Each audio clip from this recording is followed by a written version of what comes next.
When it comes to legendary rock figures, few have shaped the genre as profoundly as Ozzy Osbourne and Roger Waters. But what happens when one icon openly dismisses another? That's exactly the drama unfolding after Pink Floyd co-founder Roger Waters made some scathing remarks about the late Ozzy Osbourne, and his son Jack wasn't about to let that slide. And this is the part most people miss.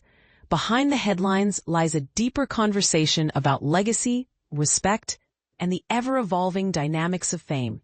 In a recent interview with The Independent Inc., Waters, now 81, shared some candid thoughts on Ozzy Osbourne, who passed away earlier this year at the age of 76 following a heart attack. While Waters acknowledged Ozzy's passing, his tone was far from mournful. Instead, he dismissed Black Sabbath, the iconic band that helped define heavy metal, as irrelevant to him personally. Ozzy Osbourne, who just died, bless him in his whatever state that he was in his whole life, Waters remarked. We'll never know. The music, I have no idea. But here's where it gets controversial. Waters didn't stop there. He doubled down by expressing complete disinterest in Ozzy's work and antics, stating, "I don't care about Black Sabbath. I never did. Have no interest in biting the heads of chickens or whatever they do. I couldn't care less, you know."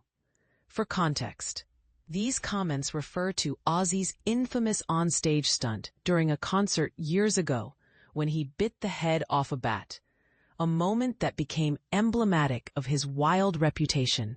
Jack Osbourne, Ozzy's youngest son, wasted no time firing back at Waters' dismissive words. In an impassioned Instagram post filled with raw emotion, Jack called out Waters for being pathetic and out of touch. His message was clear. Such negativity doesn't belong in discussions about someone who has left such an indelible mark on music history. "Hey, Roger Waters, how pathetic and out of touch you've become," Jack wrote. "The only way you seem to get attention these days is by vomiting out in the press."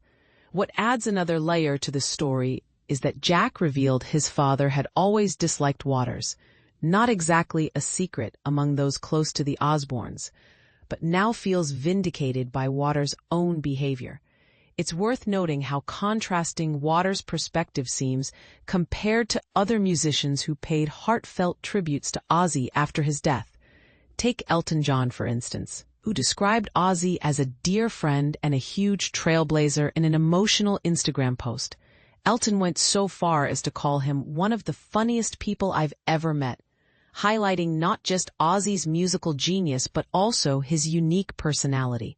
Similarly, Ronnie Wood of the Rolling Stones expressed sadness over the loss, praising the farewell concert Ozzy performed with Black Sabbath shortly before his passing. Clearly, many in the industry viewed Ozzy not just as a peer, but as a pioneer whose influence will endure long after his death. So why does this clash between two giants of rock matter? Perhaps because it underscores the tension between generations within the music world.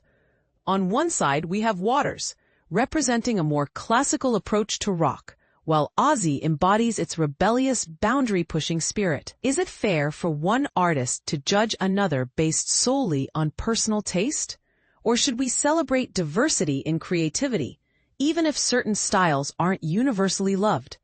And let's not forget, what does this say about how public figures handle criticism? Should Waters' comments be taken as harmless opinions, or are they indicative of something deeper, a disconnect from modern audiences? These questions linger, sparking debate among fans and critics alike. Now it's your turn. What do you think? Do Waters' remarks reflect honest critique or unnecessary disrespect? Should legacy artists like Waters hold space for differing contributions to their shared craft? Share your thoughts below. We love to hear where you stand.